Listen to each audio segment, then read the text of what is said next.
Alright, my friends, we are back in single player, and I'm going to show you basically how to raid someone and what it takes to be able to damage structures, etc., etc.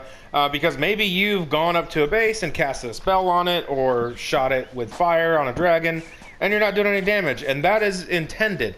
Any sort of base or structure that has a throne on it cannot be damaged except by wild creatures and siege damage. And so I'm going to go over that briefly. This is going to be a little bit longer of a video, so please just sit back, relax, and watch the whole video. So the first thing you need if you want to do any damage to a structure is siege damage. And in order to get siege damage, we need an Elixir of Destruction. And so if you go into the into your knowledge tree, it's going to be the gear that has it looks like a gear, and it's got all your potions, your food, amongst other things, and it's going to be under the Elixirs tab. It's called Elixir of Destruction, and what this does is it's basically like any other additive that you would put on a spell. For instance, bones. You add bones to a spell and it gives you 1% leech damage. It's the same concept with this Elixir of Destruction, which I'm making some now. They take a while to craft. And what it does is for every one that you put on a spell, it increases the damage, or gives a certain percentage of that spell siege damage. So if I put one elixir, it'll give me 2% siege damage on a spell. If I put 2 elixirs, 4%. So up to 10%, since you can put up to 5 items on a spell. So you could have 10% siege damage on a spell, which means, let's say I had siege damage on this arcane spell, this arcane bolt, and I shot it, and let's say that did 500 damage. It was just in general, it does 500 damage. To this floor, if I had 10% siege damage, that means it would do 50 damage to the floor. And then you would basically just spam, spam, spam. So 50, 50, 50 if your arcane blast is hitting for that amount. 50, 50, 50 until the floor is destroyed. Now, it shouldn't be that easy because, you know, for one, people should have arcane obelisks, aka turrets, on their base. In addition, they should have reformation stones, which repair your base. So, like, if I was just using that level of arcane blast, the reformation stone, in theory, should repair that structure faster than I'm able to shoot it. In theory. It doesn't always happen that way. But that's basically how you do that damage, and I'll demonstrate that in a moment. And so now you're wondering, okay, I got that. Maybe you knew that. What spells are good for that type of damage? And I'm going to show you. So the first thing we're going to do, I wish one of these were done. But so what people are using right now, which I believe is about to get nerfed because the patch notes were a little bit ambiguous, but I believe that it's going to get nerfed. But this is what people are doing right now to raid bases. You take a melee weapon, and melee for the damage spells has area of effect and blast. You go to blast, and you add a stormy essence, add to spell, and then you would add your 5 elixirs of destruction. So, like, you know, I'm going to do the skeleton just to demonstrate, and it'll populate these 5 with elixirs of destruction and give you 10% siege damage, and then put your spell in a slot, and it's going to give you concentrated storm. Again, I do believe that this is getting nerfed in this upcoming patch because it's a little bit broken, but now I have concentrated storm, which is this attack, and it will, let me do it again. You have to get closer to structures, but it will actually lock on to structures and damage them. And this freaking, I almost said the other word, attack, decimates. And it's really good for PvP as well, or excuse me, PvE. This attack decimates. So this is light, this is Stormy Essence to blast, and that's what gives you that attack. Now, if you look at this base, this is my base because I'm in single player, but if I was standing this close, I would get lit up by these turrets. And I have to get close to the base in order to use this attack, right? So a couple of things to note. If there's no shield, on the base, you can wreck it with ranged spells. Like, I wouldn't say arcane blast, maybe like a fire projectile or something. But any sort of projectile, you can decimate the base because you can shoot further than turret range with it. And so you would essentially just shoot at a distance, no problem, willy-nilly, and you're gonna pick the base down.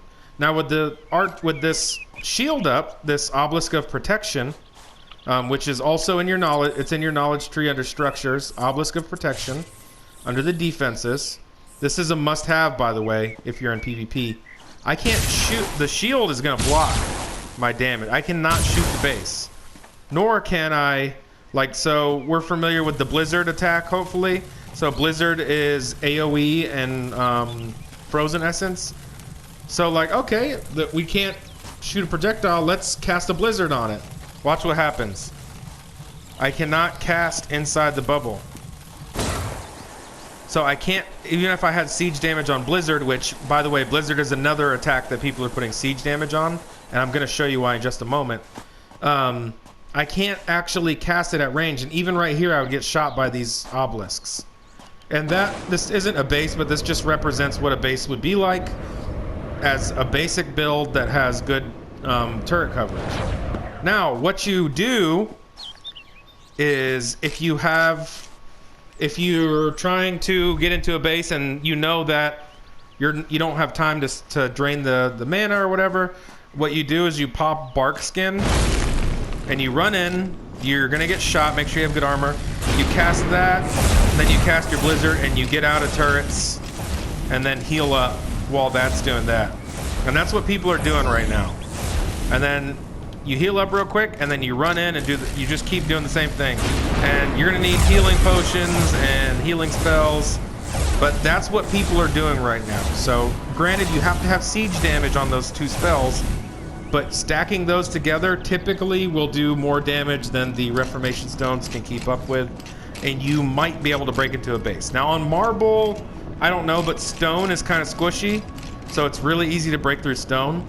There are people are using other things, but the thing is, I'm going to show the reason why those are so good is it spreads the damage out, and those Reformation Stones can only heal one structure at a time. So let's say a base this size has one stone. Well, if we're damaging multiple structures, that stone can only heal one thing at a time, and it takes a little bit of time to heal. So at some point, we are going to be able to break into this base if we just keep chipping away at it like that. And then we run away and heal up, etc. That's pretty much the easiest way to get into a base. Now, you may run into a base that is just too defended. Like you get your character this close and you just get wrecked. It's gonna happen, especially because like this Obelisk of Protection, once you level it up while you're inside the bubble, as an enemy you'll take damage over time. The same thing with the upgraded version of this, which is the Warding Obelisk. Same thing, once you upgrade it, you take damage over time, in addition to all the turrets. And you will, so if you're mounted, by the way, mounts do not damage thrown structures. If you're mounted, your character will take damage over time while inside the bubble.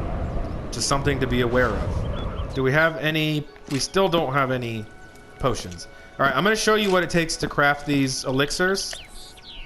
I'm just going to go into the regular crafting menu here. And we're going to go to Elixir of Destruction, which is not here. Okay, maybe I'm not going to go in the regular crafting menu. Let me put down another cauldron and I'll show you.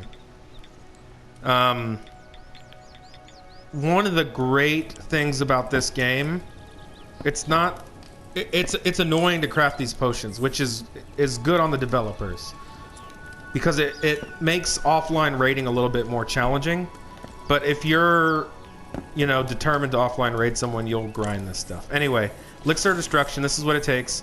4 Dark Plasma. Dark Plasma you can get by killing abominations. You also can get it from killing unicorns. Cultist Leaves. You can get Cultist Leaves every once in a while as loot, but it's not reliable enough to craft these elixirs. The main way that you're going to get cultist leaves is by crafting the seed and growing it. So you're going to have to farm. And the way that you grow cultist leaves is, let me double check here. Cultist leaf seeds. Yeah, so 2 bucus seeds. So in order to get a bucus seed, you have to go to the reach. And are we in the reach right now? No, we're a little bit south of it. But you go to the reach and you farm trees. And every once in a while, the tree will give you a bucus leaf. You farm a bunch of those. And sometimes you can pick them up off the ground. Just like you see me getting yellow pine. When you're in the reach, which is north of here, instead of yellow pine, you'll get bucus leaves. And what you do is you put the bucus leaf in a deconstructor, and it's going to give you bucus seeds. Then you take those bucus or buscus seeds, and you place them, or you go to a workbench and craft the cultist leaf seeds. From there, you grow the cultist leaf seeds in a crop, and then you get cultist leaves. And you need 50 cultist leaves for every Elixir of Destruction. And you want 5 Elixirs of Destruction per spell, so you need 250 cultist leaves. And that's what I mean by they make it a little bit grindy in order just to make this elixir. You have to grow these cultist leaves through a process. And then, of course, you know, the dark plasma is pretty easy to get because you can kill unicorns pretty easily. Abominations are hit or miss depending on your level. All right, continue. Unstable gem is made in the forge. That consists of amethyst crystal, 4, not too bad. 4 flawless room gems, you should have a ton of those, and then fairy dust. So unstable gems they're not terrible to craft, honestly. But the main thing is the cultist leaves, so you're gonna need a good farm for that. So once you have those, you got 5, and you craft it on your spell. That's how you can do damage. Now there's other aspects to PvP raiding, not just trying to offline a base or just trying to break in like that. You may not be able to, so you may actually have to fob up on someone. And so if you've ever played Ark or other games like that, you may have heard the term fob, creating a fob. And it's not a video game term, it's actually a real life military term. It means forward operating base, and it's basically just a base to do your operations out of. So you would essentially, like, let's say this is our fob. You would create your fob, and you would place your outpost throne, which your fob throne, so that your fob cannot be damaged by normal attacks. And you would place your throne, which mine's on that base right there, my outpost throne. And now this becomes your fob. You need a few things for your fob. Obviously, you're going to need arcane obelisks, aka turrets, to protect your fob and to protect yourself, so that when you run back to the fob, you have coverage to protect yourself. You're going to need at least the shield, the basic shield, the obelisk of protection. And you're going to want, this is the best thing about a fob, I think at least, is a Raider's Stone. And you're gonna need mana generators out the wahoo. But what the Raider's Stone does is it creates a bubble around your, let me see if I can put it down. I'm gonna put it in so that you guys can see it. I'm gonna put it inside this base right here. What it does is it creates a bubble that increases you and your team's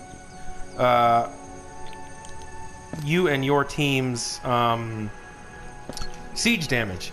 Now look, activation in 8 hours. It takes 8 hours to activate this, but the reason why is because the radius for this bubble is huge.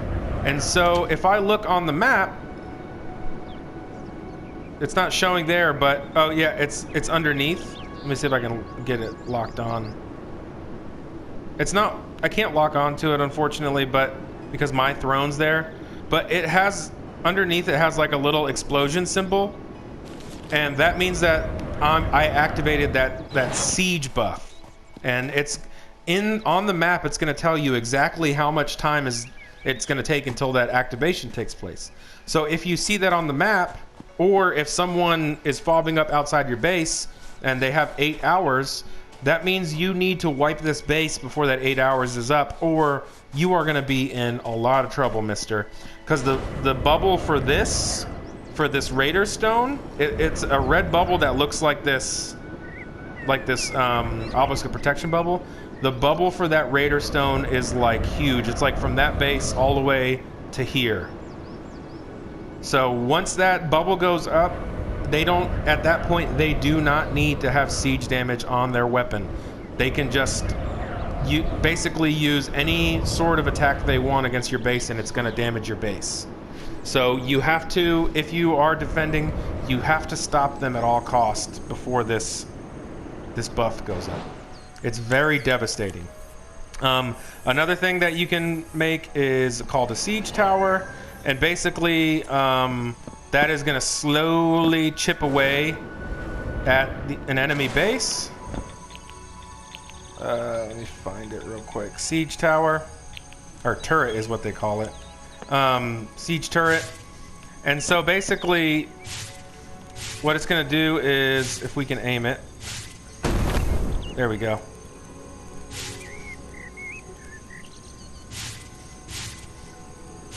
Okay, sorry. Just trying to get it. Okay, so yeah. So you see how it shoots? It's going to constantly shoot. And it's going to drain mana, by the way, so you need a lot of mana generators. This is constantly going to shoot at an enemy base and do damage. It takes a really long time for this to break down, but that constant damage of them not having to focus on something, it's an additional type of damage that's going to essentially chip away at your base. And so just something to be aware of. Having several of those shooting at your base at the same time, it's going to either start wearing your base down. If it's running into your shield, it's going to wear your generators down.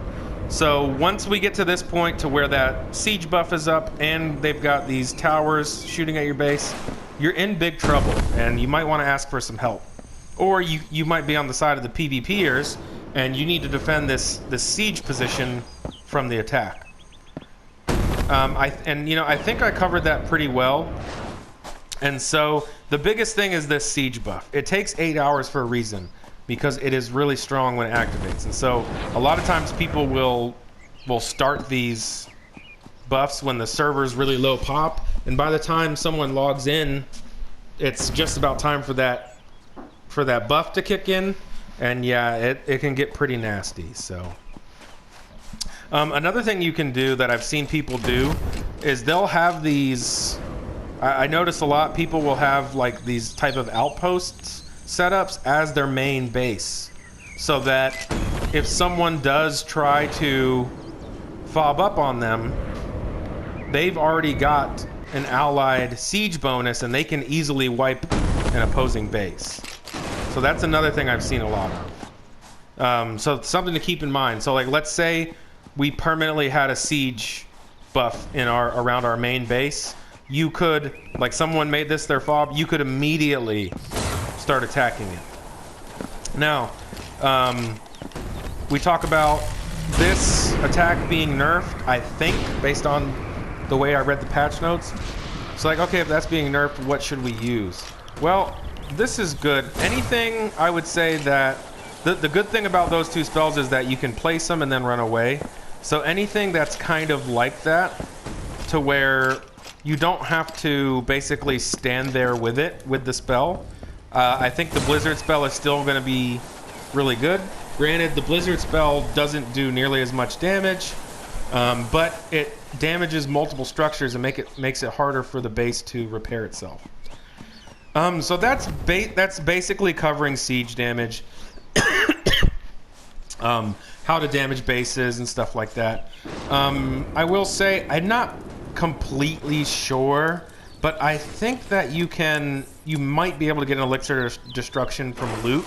I've never gotten it, but I've seen people having these elixirs really early game. So maybe they had a big farm, but it would be like a little suspicious to me that someone would have something that early game. But I'm showing you the Blizzard with Elixir. You add your Elixirs. Blizzard is Frozen Essence to Area of Effect. Place it, and now look at our spell. 2% siege damage on our spell. So that means 2% of each tick is gonna damage the structure. Obviously not here because this is. Oh, obviously yes here. It's damaging my own structure. Never mind. I didn't think I could damage my own structure. So yeah, you would basically pop in, pop out. We'll do a couple of these and then go inspect the. Oh, you know why it's doing damage? Because I don't have a throne on there. It's not technically my base. So let me see if this did anything. Yeah, it didn't do anything. But same concept. Pop in, pop out. So pop in. Let's say they had a shield and turrets. Run out. Or fly out. And then that's gonna chip away at the HP. Or maybe it won't. Yeah, that didn't do anything. It damaged a little bit on that side. But you get the gist of it. Now, if there's a structure that's not throned, you can just munch it or flame it with a dragon. Like people put spam up sometimes, just destroy that with a dragon. But yeah, that's in a nutshell. If I didn't cover something that you were looking for, just ask in the comments. I do apologize. These are really impromptu videos. I'm just trying to help the community out since there's not a lot of content on this game. So yeah, do me a favor, subscribe. It helps out the community find these videos so that you know, we have a better understanding of the game. It helps the game grow because people watch these videos who don't own the game yet, and they're just watching to see if it's something they'd be interested in. But anyway, thank you. Thanks for watching, and until next time, my friends.